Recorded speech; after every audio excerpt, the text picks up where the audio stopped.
Blessings, guys. Angelo with you. I'm a tarot coach, tarot consultant, and astrologist, and I've been doing the readings for the last 9 years of my life. And today, because our moon is the waning crescent in Scorpio, we're going to do this New Year spread that's going to give us some information about the upcoming year for every and each zodiac sign, as you can see over here. A lot of you can be going through different kind of emotional moments right now. This can be related to the Scorpio being in the crescent moon, which means that some of you might be having hardship to let go of some emotions of the past, or still holding on to this euphoric nostalgia. But thanks to the spread that I'm going to do for you right now, for each of your zodiac signs, you are going to be able to see on what area of your life you should be focusing in order to be able to make good success in this upcoming 2023.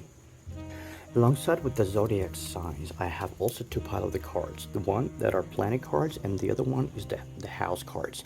The house cards is going to show us in which area of the life the certain sign should focus on in order to be able to make the improvement specifically in that area of their life. And the planet cards will be showing us the actions that specific zodiac sign should be taken in order to gain the insight, in order to gain the improvement in their situation. Now, I want you once again to focus on yourself, on your life for a second.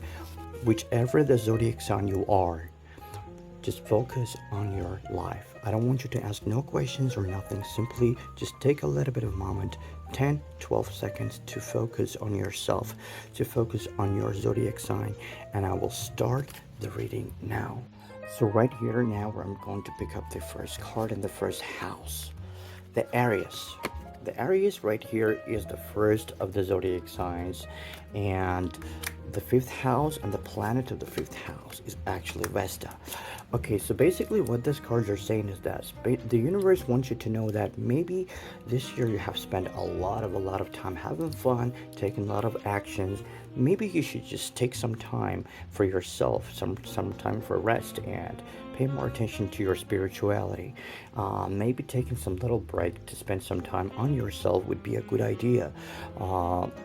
Having fun with friends, going out, or maybe just surrounding yourself with the people who might be very, very, very important for you in your life. This might really help you to improve the quality of your life. Mental wise and also physical wise. Let's not forget is the Vesta is one of the important among the planets, and this planet is definitely standing for the spirituality, and the fifth house is standing for the fun house. Is the house of fun and entertainment. So that's why the cards are quite clear that you should pay more attention to your relaxation rather than taking more actions. Possibly this year could have been quite stressful for you. The next card I'm actually going to put here now is going to be for the Taurus. Taurus, what's coming up for you? The 12th house. Okay. Obviously, the 12th house is the house of subconscious and the Mars. Taurus, you might be having some really inner struggles, I would say that, on a subconscious level. Maybe some decisions that should be made. Maybe you're running too much after the luxury gainings, and you're trying so hard in order to be able to create for yourself a comfort. But basically, the Mars in Taurus in the 12th house saying is that you are going to be able to achieve whatever you want, but it will take some time. So in the next upcoming year, what you should focus on is mainly focus on your thoughts or ideas. Maybe the law of attraction would specifically work for you if you could spend more time again on yourself, on your thoughts, and try to clarify your thoughts, what exactly you want to gain. But eventually the steps towards your success will be taken, and these steps will be very fertile, so they're going to bring you exactly the consequences, exactly the fruits that you're expecting them to give you. But again, the steps should be taken very slowly and very thoroughly. In the third house, we're having the Gemini. Let's see, Gemini. In the third place is the Gemini. Let's see, the Gemini is coming from the second house. So that house has got to do a lot of with our income, a lot of with our job and money, and the Huron. Basically, Gemini, This the Huron is the card of the healing. What this card is basically saying is that in order to be able to improve your financial situation, maybe you should be traveling a lot. Maybe you should be traveling abroad and also collecting some new skills and information.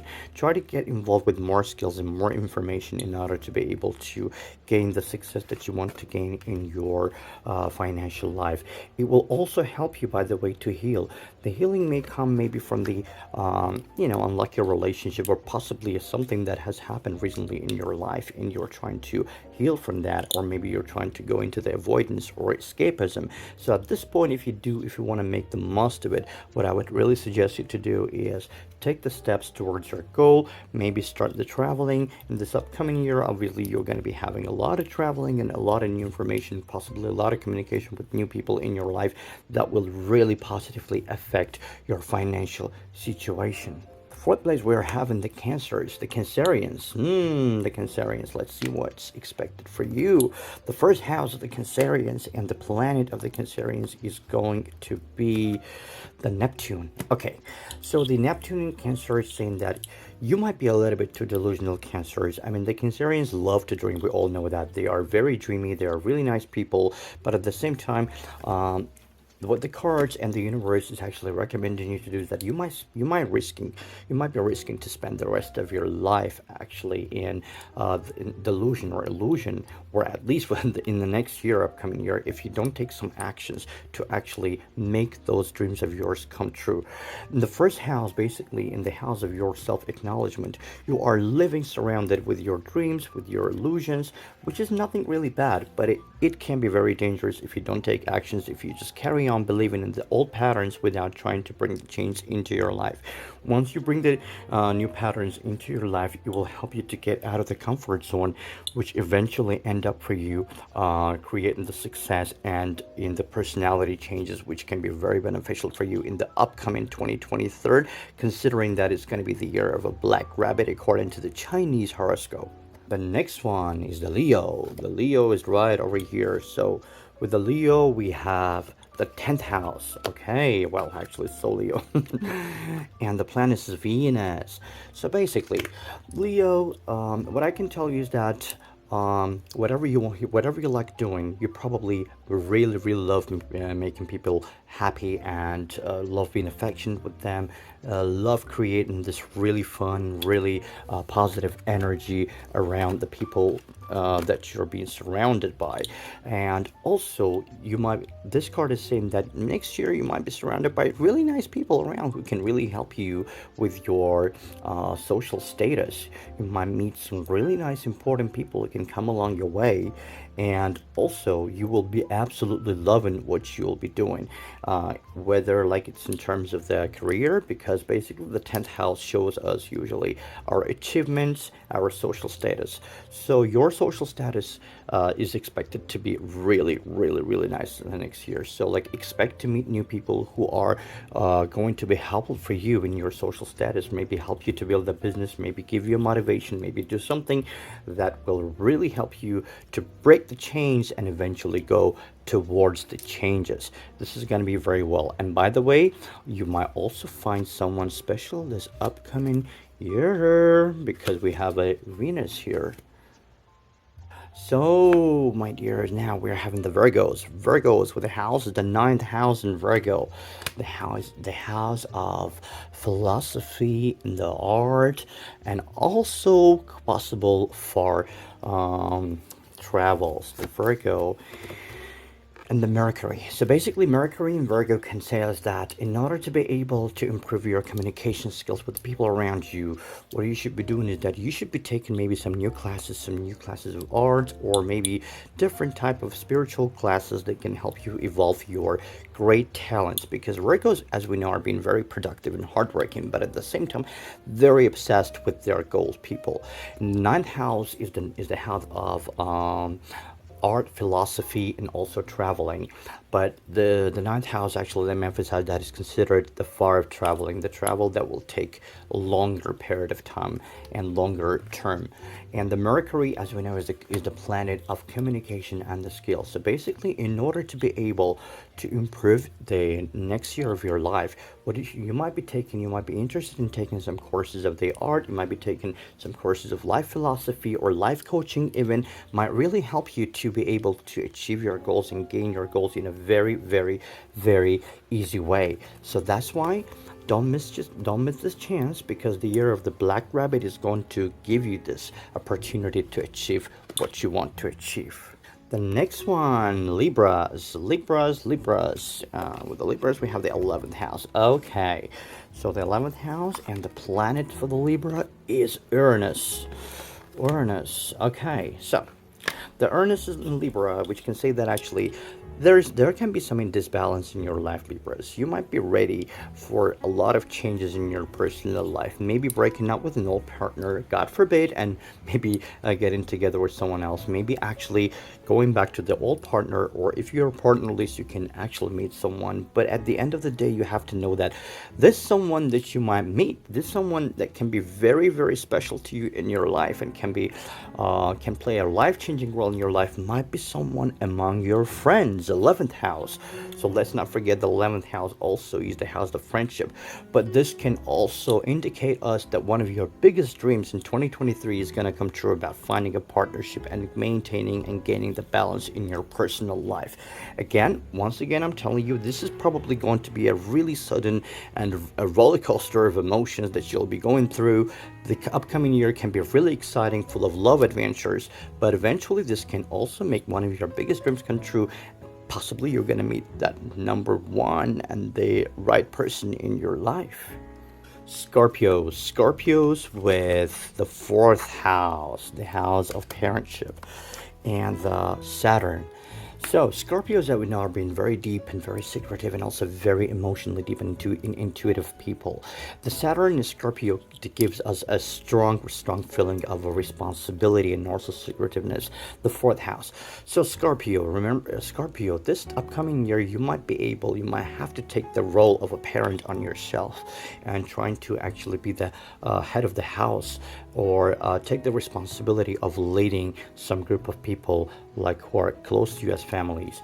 And also this card is saying that there might be a lot of responsibility to be put on your shoulders, but those responsibilities will be all rewarded, because this is going to bring you some life-changing minutes and moments in your life this upcoming year. So get ready for taking the responsibility, which will for your family members, or for the people who are really important for you, because they might really need you there. They might really need your help there. And just get ready to break your comfort zone and improve your karma thanks to these steps. Sagittarius right here. What do we have for Sagittarius in 2023? The 7th house. Ooh, the house of relationship and partnership. And here we have Pluto. So Sagittarius, obviously in this upcoming year, you're going to have some transformation in your personal life, or transformation with the people around you that who are considered your close partners, whether it's friendship, whether it's a business partnership, or it's a relationship. Just expect some kind of changes. These changes might be actually pretty positive changes, considering that Sagittarius's ruler is actually Jupiter, and the 7th house, the house of the relationship. So this card may mean that somebody from your past may be coming back into your life, or you might actually have a reconciliation with the partner in your life. Or if you're just having some kind of unclear situation going on in your life this year, it means that next year there will definitely be some kind of transformation in your life, which will actually make you feel much more relieved and much more happier. I'm really excited for you, Sagittarius. Now let's see what's going to come up for Capricorn. Capricorn, right here we are with the 3rd house, the house of siblings and the friends as well.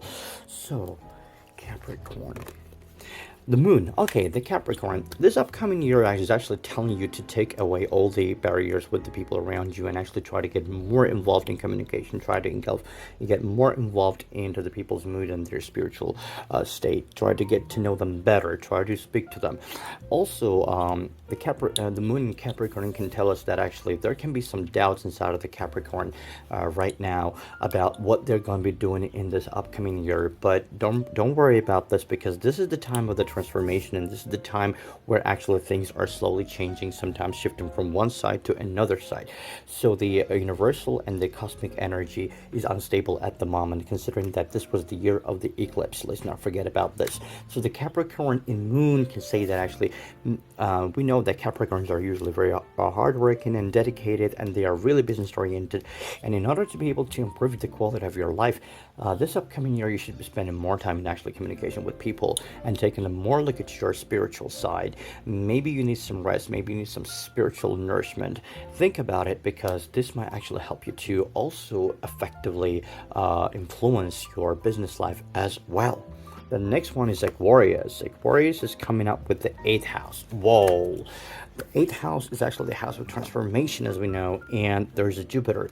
Jupiter is a really good card. So the Jupiter in Aquarius can actually tell us that this year, this upcoming 2023, you're going to have a chance to do a lot of learning, to do a lot of observance, and also this will help you to actually create the changes in your life, to create the transformation in your life. And by learning new skills, you are going to be able to achieve some of your goals. So new skills are on the way. Also, Aquarius is required from you to be able to maintain the friendship in a good way. I know that sometimes there can be shift of the mood in Aquarius, and they can have a lot of confusion in themselves in the way that they feel people. But again, taking a deep look into yourself and also being ready for a transformation, spiritual or physical, would be a great thing for you. So I'm really excited for your changes, Aquarius. Now the last card is actually that we have here is the Pisces and the 6th house, the house of the everyday household and the health. And the last card is the Sun. Pisces and Sun, very intelligent, very sensitive on love in Pisces, coming up here with the 6th house, which means that actually your upcoming years should be very harmonic, without any ups and downs or changes or big shifts towards the good or bad. So the energy is quite stable, but also paying more attention to your health, or maybe just playing some sports, or spending more time to some favorite activities would only help you to improve the basically your house, like everyday life, your health as well. So in general, guys, today I try to give you a brief reading with these cards. Again, if there is something not clear with you with this readings, you can actually feel free to comment under this video, and I will be more than happy to get back to you with the answers. But I hope so far you were able to receive your little prediction for the upcoming 2023, which is the year of Black Rabbit according to the Chinese horoscope. And also, let's all get ready for this upcoming year. Let's keep our prayers for the better years, and for the better year, and for the better days to come. Blessings to you, and I hope to see you on my channel soon. Blessings.